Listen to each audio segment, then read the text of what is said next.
ఏలూరు జిల్లా జంగారెడ్డిగూడెం పట్టణ పరిధిలో గల ఇలవేల్పు దేవత ఉత్తరాన కొలువయున్న శ్రీ నూకాలమ్మ అమ్మవారి దివ్య సన్నిధిలో శ్రీ వరసిద్ధి వినాయక స్వామి వారికి ఆలయ committee chairman doctor Rajana Satyanarayana సారథ్యంలో పూజా కార్యక్రమాలు ఘనంగా నిర్వహించారు. అమ్మవారి కృపతో ప్రతి సంవత్సరం భాద్రపద శుద్ధ చవితి నాడు శ్రీ వినాయక స్వామి వారికి భక్తి శ్రద్ధలతో శాస్త్రోక్తంగా పూజా కార్యక్రమాలు నిర్వహిస్తామని వారు తెలిపారు. ఈ కార్యక్రమంలో పట్టణ ప్రముఖులు, మహిళలు తదితరులు పాల్గొన్నారు.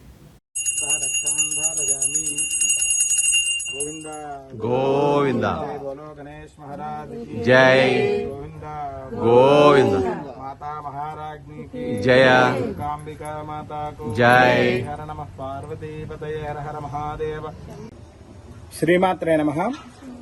జంగారెడ్డిగూడెం పట్టణానికి ఉత్తరాన వేంచేసి ఉన్నటువంటి శ్రీ శ్రీ శ్రీ నూకాలమ్మ అమ్మవారి యొక్క దివ్యాలయ సన్నిధాన క్షేత్రం నందు ఆలయంలో వేంచేసి ఉన్నటువంటి శ్రీ వరసిద్ధి వినాయక స్వామి వారికి ఈరోజు వినాయక చతుర్థి మహాపర్వదినం సందర్భంగా ఆలయంలో కమిటీ వారిచే ఏర్పాటు చేసినటువంటి శ్రీ వరసిద్ధి వినాయక స్వామి వారి యొక్క వ్రతము మరియు సామూహిక సహస్రమోదక లక్ష్మీ గణపతి హోమ కార్యక్రమము అంగరంగ వైభవంగా జరిగింది.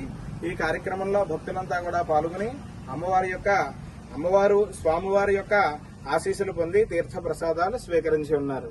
శ్రీమాత్రే నమః.